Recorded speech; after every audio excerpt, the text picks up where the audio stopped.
Okay, let's look at number 3 here. And again, if you need to pause the video, go ahead and read through this, make any mental notes, or write anything down that you need. Okay, so it says, again, several factors are involved in creating a confidence interval. Among them are the sample size and the level of confidence. For each statement, circle the word that makes the statement true. A, for a given sample size, a higher confidence level means a wider or narrower confidence interval. Now, ladies and gentlemen, what we're saying is that we are keeping the sample size the same, so if you increase the level of confidence, let's say for instance from 90 to 95%, does that make a wider or narrower confidence interval? Now, there's two ways to look at this. First of all, if we look at the equation or the formula for a confidence interval, you're going to take your mean, sample mean, your point estimate, plus or minus your critical t-value times the standard deviation of the sample divided by the square root of the sample size. So basically what we're saying, we are keeping this right here the same. We are keeping the sample size the same. So this value, this denominator is going to stay the same. What happens if you increase this amount? Okay? In other words, this critical value here, which is based on your level of confidence, is going to rise. Okay? So again, I'll say that again. If you increase your level of confidence, then ladies and gentlemen, this critical t-value here, this critical value is going to also increase. So what does that do to your interval? Well, if this increases, right here where I have in red, that's going to make your entire margin of error increase. In other words, this entire thing here is also going to get larger. So what's it going to do to your interval? Well, ladies and gentlemen, it's going to make it wider. Now, if you don't see that, we can go to our stat app and take a look at it. So here we go. I'm going to go back here, and we're going to go to our stat app, and we'll show you how this works. So if I go all the way down, it's down a ways here, it's explore coverage.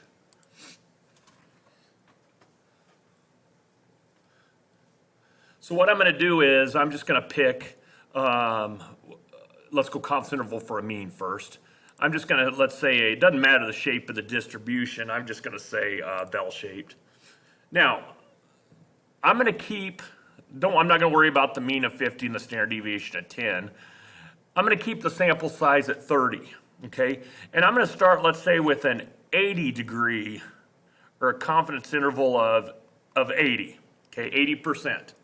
So, if I pull a sample of, let's say, 10,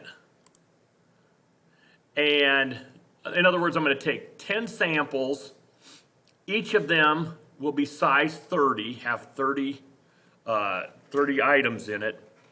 And so what I'm going to do is I'm going to draw 10 of them. Now, according to this confidence level then, approximately 8 out of every 10 of these intervals should contain the population mean. In other words, should cross this line right here.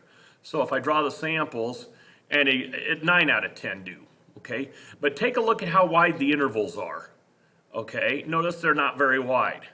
Now I'm gonna reset this and do it again. I'm gonna draw another sample, okay? This time all of them contain the population mean. Again, 80% means approximately 8 out of every 10 intervals of this size will contain the population mean. I'm gonna reset it one more time and draw another sample.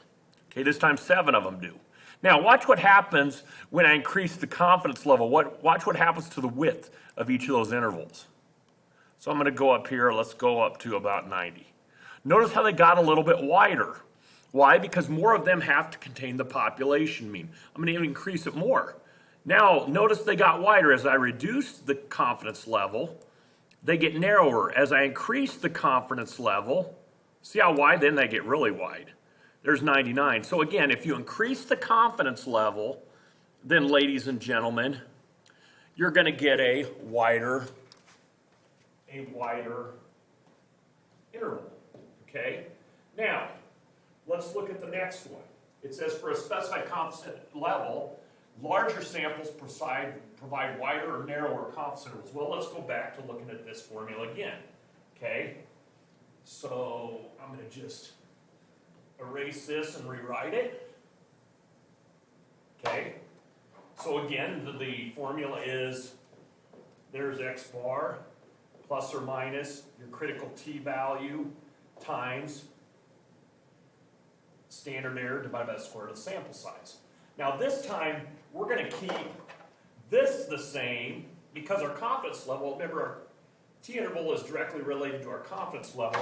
This time we're going to increase the sample size. In other words, this is going to get bigger. Now what happens to a fraction as the denominator gets bigger?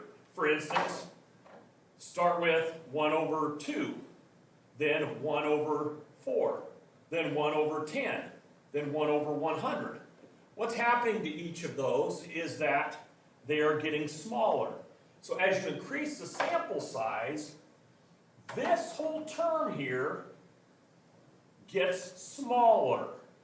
So what happens then to this entire, our margin of error here? It gets smaller, and if the margin of error gets smaller, then our interval gets narrower. All right? Now I'm going to go over just a bit here, but I want to show you that again on our model here. So I'm going to go a bit over my 7 minutes, but I'm trying not going to take that long. So let's do this again. Let's put this back at, let's just go 90. Okay? So approximately 9 out of every 10 intervals will contain the population mean. Now what I'm going to do is I'm going to increase the sample size and watch what happens to each of these intervals if I increase the sample size. Notice what's happening. They are getting narrower and narrower. Even if I put, let's say I put 100 here. Watch how narrow they get. So again, as you increase the sample size, you get narrower intervals. Okay? So that's one thing you kind of need to know a little bit, ladies and gentlemen, is what if you increase the level of confidence, which affects this t critical value, what happens to your interval? Same thing here. If you affect, what happens to the sample size? What happens to your interval as the sample size increases or decreases? Those are things you gotta know. Okay, and we'll have some practice problems over them.